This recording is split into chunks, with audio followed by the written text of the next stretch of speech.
It's the most wonderful time of the year, with the kids jingle belling and everyone telling you be of good cheer. It's the most wonderful time of the year. Er moeten 2 van die kleine bonbonnetjes in, hè? Ja. Want ik zie hier 1 liggen. Ja. Angela, een bonbon. Je maakt het lekker druk. Ja, zeker. Want wat gebeurt hier precies? Vanaf oktober zijn we al bezig met de kerstpakketten.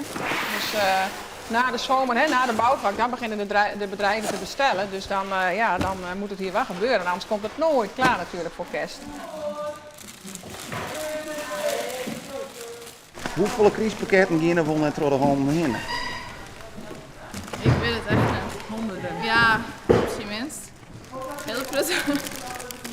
En bloot het wel leuk of is er op een gegeven moment ook wel een beetje gek van? Dat er zoveel variatie in zit, dan bloot het wel leuk. Dus nog steeds wel wat los. Maar op een gegeven moment krijg je zeer de spieren. Ja, maar ik kan me niet voorstellen dat het op een gegeven moment van gek hiet even net meer wist wat nou in welke pakket mat. Nou, het bloot er wel in zitten. Zo van dat mat in die en die bij die. Ja, dat komt wel goed. It's the happiest season of all. Ja, dat moeten we niet hebben. Ik zal nog even op zoek naar de koekjes. 22, ja.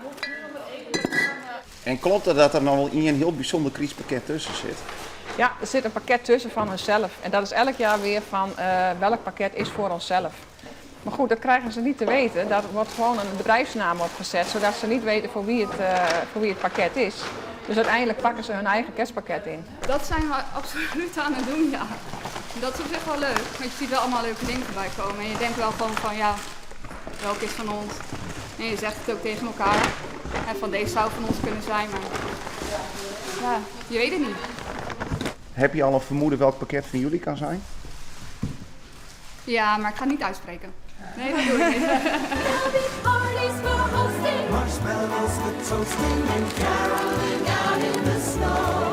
There'll be scary ghost stories and tales of the glories of Christmases long, long ago. Lissen je hem op schema? Wij lissen op schema, maar het wordt wel heel druk. Het wordt wel echt, we zijn nu nog een beetje een beetje kalm, maar het gaat heel druk. Ja. Dus deze meiden die hebben nog wel even wat te doen. Ja, er moet nog wel heel wat gestouwd worden.